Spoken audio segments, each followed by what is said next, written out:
Our speaker today for this talk is Steve Poole from Los Alamos National Laboratory. Steve is the chief architect for next generation platform at Los Alamos National Laboratory. And in this talk, he will talk about OpenSNAPI API State of the Union. Thanks, Pasha. So it should have the contributor slide up. I wanted to give credit to all the folks who I either acquired slides from or helped me with the presentation. The other thing I wanted to let everyone know is that OpenSNAPI is finally about a year old. So, you know, we've been rocketing along, as they say. Next slide, please, Pasha. There should be a variety of SmartNICs. As we're all fairly well aware, there's a reasonably large collection nowadays of growing SmartNICs. Some are ASIC-based, some are FPGA-based, some are SoC-based. At LANL, we have at least the FPGA-based and the SoC-based for sure. The ASIC-based we are looking into just to make sure that we have a complete spectrum of what SmartNICs will be. ASIC-based SmartNICs are quite fast, but and with limited programming capability, and they're expensive to have someone develop. There's really not a lot of unless it's got exactly what you want in it. It's a little difficult to adapt for things you want. FPGA-based systems, which we do have, we have IDETACOM and some others. They are programmable for some definition of programmability. You have to do either, you know, Verilog, VHDL, HDL, some kind of interesting FPGA programming language, and then you get to make it do what you want to and only what you want it to for that particular problem. They can be reasonably fast, but they are limited in the fact that they're exceptionally difficult to program. So we decided to choose primarily the SoC base, which we have in our Bluefields and our Stingrays and some others, quite programmable. You know, I'm not sure that Brody would say that, but at least they are more programmable than some of the other systems. This little box at the bottom is, you know, shows whether it's an ASIC, an FPGA, or an SoC, what the level of flexibility, ease of programming, and price performance is. And in this case, higher is definitely better. Next slide, please. So this should just show two architectural diagrams, one of Bluefield 1, one of Bluefield 2. You can see that there's a slight change in advancement, but by and large, they look very similar. We actually have Bluefield 1. We're looking at getting Bluefield 2. Next slide, please, Pasha. This is, we have Broadcom and other SmartNICs. We actually have the one in the upper left-hand corner. This is a Stingray. It's very similar to the Bluefield 2 box, NIC. And then I just showed some examples. This one for Passandro is also a CPU-based NIC. The two on the bottom are FPGA-based. At least the one from Xilinx does have some ARM cores in it, so there's a certain amount of programmability there, but you still have got to program the FPGA, and there's not, you know, we have people that do that, but it's not what everybody normally keeps on hand, are people who do FPGA development. Next slide, please, Pasha. So I went out and got a partial list of SmartNICs so that if anybody runs out of things to do at night and you want to go surf the web and find out what everybody has, these are some of them. I've put in bold the companies that we are currently dealing with or starting to deal with. So there's Broadcom, IDETACOM, Fungible, and NVIDIA. The IDETACOM I mentioned earlier today in the first talk, the IDETACOM was what we did in order to develop FPGA code in order to do erasure coding and some other things on the fly on the NIC. And one of the reasons that we did that is in some of our next machines, we have got to be able to do approximately 50 gigabytes a second in and out of an I/O server to talk to the I/O subsystem. And in doing that on the fly, we've got to be able to compute erasure codes, because in some talks that I've given before this crowd, we can't tolerate disk failures. So one of the things that we're doing now is multiple levels of erasure coding, so that we can take probably 500 to 600 disk drives failing at once and recover from that. We've had it in the past where that was not the case, and that was a very, very sad day for the storage folks, because if you lose 400 disk drives and you can't recover the data on it, people get concerned. So we now do our own multi-level erasure coding, and we do it on the fly. And the stuff that we did with Identicom is actually announced on their website. So you can just go look up Identicom and you'll find out some of the work that we did with them. Next slide, please, Pasha. This is just a quick revisit of what SmartNICs can do and what kind they are. I've already said what we've chosen. We have both the FPGA kind and the SoC based. We're really liking the SoC based. Just as I talked this morning, we just need to find out what all we can do on an SoC based versus what we have to do on an FPGA based system for the speed that we require. Next slide, please, Pasha. Should say SmartNICs Revisited. So this is pretty obvious, especially for this team. One of the things that we're looking at doing, of course, is computation of data in flight. For us, that's quite interesting, and I'll show you a reason why later. But if we can do collectives and AMOs in flight, it saves us computationally time on the host. And if the data are already going through the SmartNIC and we can operate on it in the SmartNIC, it certainly makes things easier.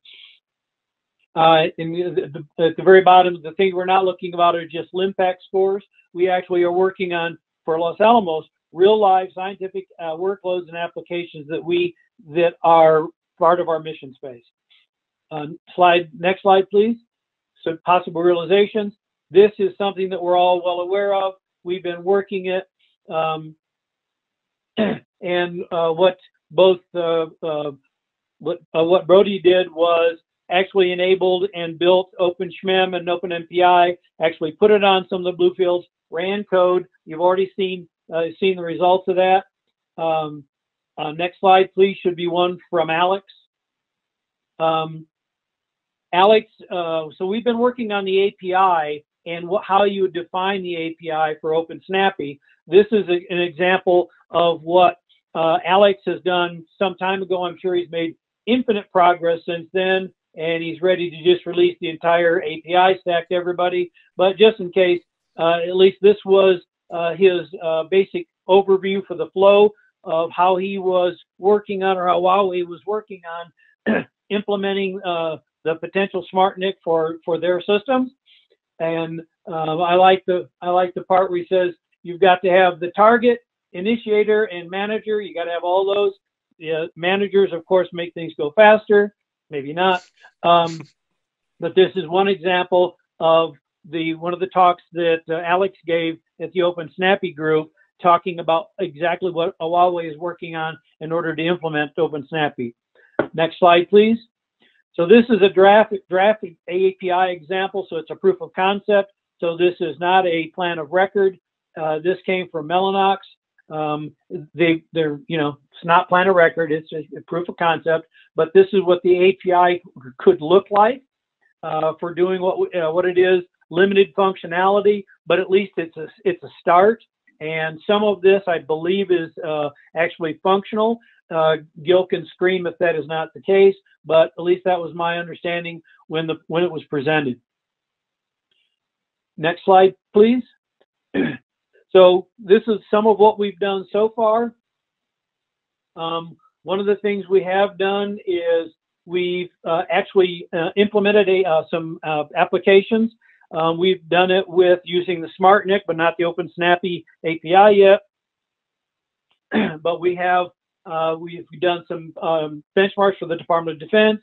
We've done Pennant, which is a benchmark that Los Alamos releases to CPU vendors and to system vendors to see how their codes and how their systems work with our benchmarks. We've done the HPC Grand Challenge, which is basically a GUPS benchmark. We currently have Brody and some folks from Georgia Tech and Stony Brook, we've allowed on some of our systems with Bluefield in them so that they can play the Bluefields and or the Stingrays.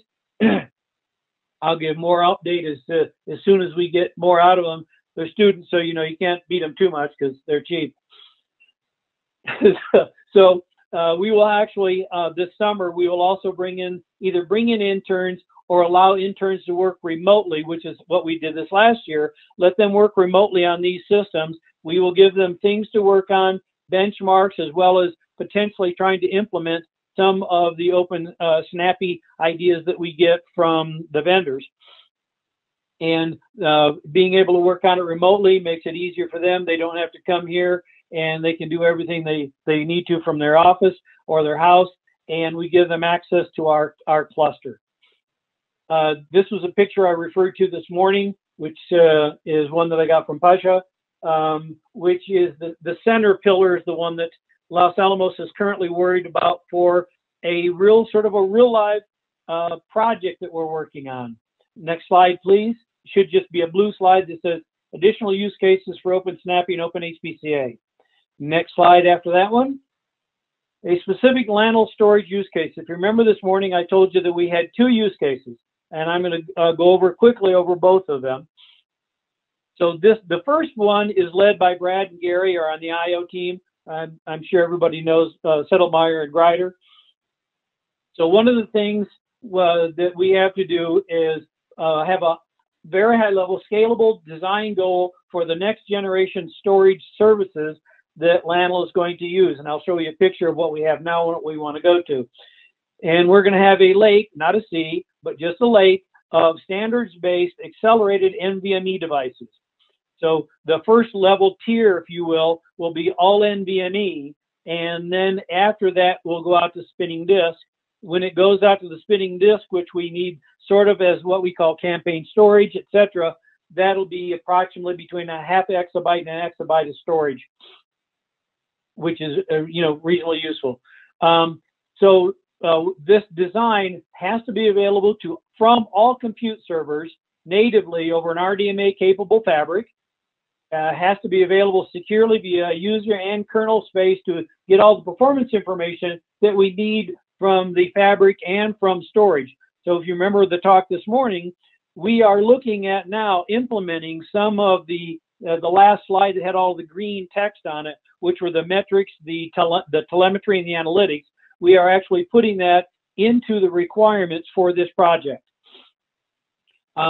And so we want to be able to offload and distribute functions to wherever happens to be best. CPU, GPU, and yes, LANL is actually looking at GPUs, which is almost a religious experience. CSDs, so these are the computational storage devices, computational storage processor, computational storage arrays, and SmartNICs. So we want to be able to disaggregate and use the best technology for whatever performance and job function that we have. Accelerate lower storage tiers to deal with capacity and longevity. That was one of the Idetacom things, is the fact that we can recover from, I think it's approximately 800 drives if they all fail at once. We can recover and not lose data. We're working very closely right now with the various and sundry industry folks in the storage arena and computational storage, and of course want to work with SmartNIC vendors. And currently, the Bluefield is the one that we're looking at most strongly. And so we're looking at standardization is underway. We're actually working with them, and that'll be my slide at the end, working with storage vendors as well as SNIA. And SNIA is set standards for NVMe and for storage devices. The technology vendors are always struggling for what they would consider a killer app. We think we have 1 or 2. And so far, when we've explained this to some of our storage vendor people in the NVMe space, they think it exists as well. LANL is looking for the best partners to deliver the next generation of HPC storage. So this is our next machine will be released in theory in the end of 22, early 23, preferably end of 22. And then we have another machine coming out after that. It's going to be in the 26, 27 time frame. And we want to have the new architecture, which I'll show you next. We want to have all that ready to go for these systems. LANL is currently building a test bed which contains SmartNICs and all the computational storage capabilities that we think we are going to need. As I said, this is not just an exercise or a piece of paper. This is stuff that we're starting to build because we actually have to deploy it. And if you worry about deploying things at scale, you need to start early because stuff breaks early. Next slide, please, Pasha. It says, how does LANL get from? So if you look at the left side, that's currently what we have. So that's what you would see if you look at it, sort of a systemic oak architectural diagram of something like Trinity. This is what you'd see. You got petabytes of RAM. You've got the compute complex itself. May have tens of petabytes of flash because we use burst buffers, etc. You see, and then you see the I/O backbone that we use, and the I/O backbone that we use is InfiniBand currently because it, of course, gives us the best performance for the price that we can get. We have a large Lustre file system with OSSs, MDSs, MDTs, and the targets. We have hundreds of petabytes of rotating storage.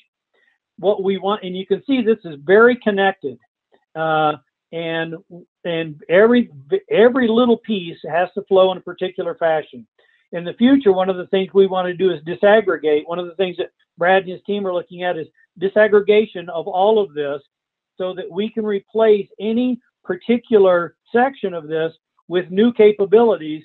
And this is where we can put in, like you see, we still have the compute clients, but now we have I/O gateways, which are optional. And we have an I/O network, which will be IB and or Ethernet, because we can get the same card to do either IB or Ethernet. And we've disaggregated a lot of the functionality so that we can do piecewise replacements. As technology changes, we can substitute in new capabilities. So going forward, we'll have hundreds of petabytes of flash, at least hundreds of petabytes of storage, and more than hundreds of petabytes worth of rotating storage. Next slide, please. It should say analytics application user space software layers. So what originally started to drive this was the VPIC application that I told you guys about this morning and that we've already ported to SmartNICs. So VPIC is a particle in cell code, and assume that there are billions of particles that we have to track. And if you have to track billions of particles, the particles all have different states that you might want to track. And let's consider that the two most important scientific queries are find n highest energy level particles and return ranges of 10 or more contiguous mesh cells that contain more than n% of the material X. Now, if you think about this, visualize a large rectangle that's divided into billions of cells. And these little particles go through these cells. And you want to be able to track where all they went and how they got to where they got. Sort of like an interesting provenance issue. And currently, all of that work is done in a post-process fashion after we run VPIC because it's way too computationally expensive to try to do it on the fly. Well, that's one of the reasons where there's the interest in OpenSNAPI, computational storage, and very smart NICs. One of the things we want to do is we want to move this computation as much as possible in situ so that we can actually compute, do the analysis while it's running, and saves hours and hours worth of post-processing. So both queries can leverage statistics to improve the performance. They do histogram analysis to describe energy distribution and do min-max materials for an array. All of those capabilities can actually fit in a SmartNIC. And we just need to make sure that we can run it at the proper speed. So both queries can also leverage the data organization for acceleration, sort by energy, or sort by cell position, which right now has to all happen after the fact. Next slide, please, Pasha. Potential computational storage components. This is just high level of the things that we're currently looking at. and the vendors. We're looking at Bluefield, we're looking at Fungible, and we're looking at NGD devices for the systems that we're building. We're in the middle of trying to specify this now for some of the problems that we have. Next slide, please. Should say current generation HPC platform, another application test case. So I remember this morning I said I thought we had 2 test cases. I just gave you one. I'm about to give you another one.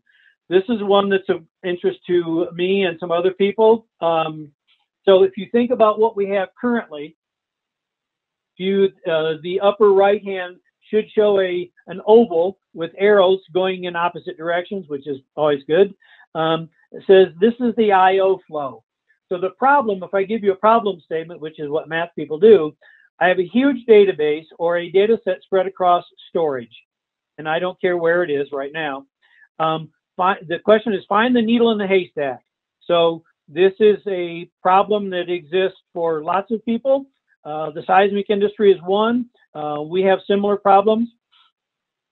And I want to do search and I want to do analytics on the data that I'm going to I'm trying to work on. Assume that I have hundreds of terabytes to tens of petabytes per file. Now, and currently what I have to do is it's very process intensive, which is why I have the oval up there. I've got to go out and either fetch the data from the disk drives, bring it from storage, bring it into either the host or to a GPU, work on the data, do whatever it is I need to do to the data, write all the data back out, which it's expensive, it's time consuming, and I want to do as much reading as I can because I want to amortize the cost that I have to pay for the I/O in order to get it. But all of that data motion costs money and costs time and costs power. So if you could go to the next slide, please, Pasha. So the next slide, there are 2 potential ways we're looking at solving this problem. And so the proposed solution proposed future solution for number 1 is a SmartNIC option, which is what we do when we operate on the data inside the NIC while the data are in flight. So we can, as I mentioned earlier this morning in our talk, we can buffer up some data in the SmartNIC. We can run some of our analytics on the SmartNIC if there's enough there so that we can actually do bulk analysis of what we need to do. Then we only need to bring it from the storage devices into the NIC in order to do what we need to do or on the way out. So in that case, what we're doing is, if you look at the arrow, it says some of the work and processing now can be done in the I/O in the network itself, and then with SmartNIC. So what you do there is you prepare the offload set of kernels or functions. You make sure that those kernels or functions that are resident on the NIC, if they're not already part of a vendor library that may be offered, initialize the necessary parameters on the NICs, and this is where there's a potential for something like Sharp. Start reading the data, execute the kernel functions, release the host of the GPU device, and poof, OpenSNAPI has a home. And then if you go to the next one, please, Pasha. So the next solution is the one that I'm sort of enamored with. And this is for doing it all on the computational storage devices. So if you look at the little green boxes with the ellipse or with the brace under it, you'll see that now most of the work is being done all the way out at the edge on the computational storage devices or arrays or processors. So I do similar to what I was going to do with OpenSNAPI and SmartNICs, but what I do now is I offload that capability onto some of the devices, the computational storage devices, because they are literally as well running processors very close to the hard drive itself or to the NVMe device. In this case, we're looking at NVMe devices. I can send the requests out there. I can send physical block addresses and everything I need to do and the analytics I need to do, and I can do all of this offline. So I can have the processing complex, GPUs or whatever, doing whatever it else is that I need them to do while I do an offline capability of processing. And with this disaggregated new architectural design, this for me is a win, because I don't have to do the data motion anywhere near the data motion that I did in one of the original pictures. And if you can see, most of this is very similar to doing it on what I would do with a SmartNIC, but now I'm doing it on a smart device. Next slide, please, Pasha. Should say computational standardization. So Los Alamos, so Gary and Brad have been working with SNIA and some of the other organizations where they're actually trying to standardize a lot of what's required to do what we need to do. NVMe and SNIA are quite happy with the fact that we are bringing them a really hard problem and showing them not only what the hard problem is, but working with them and trying to solve the hard problem.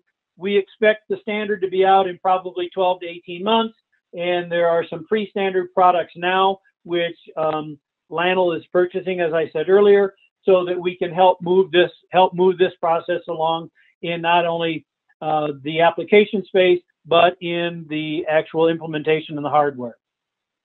So when I told you this morning, that these two we are building. We are actually going to implement these, and we will be implementing them over the next 2 years. So if people are interested in looking at things like this, especially if they're in the vendor space, this is something that Lionel has to actually be able to do.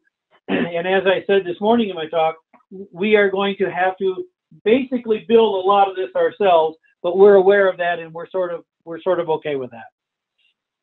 And the next slide, please, Pasha, which means I'm finished. And so these are acknowledgments and links.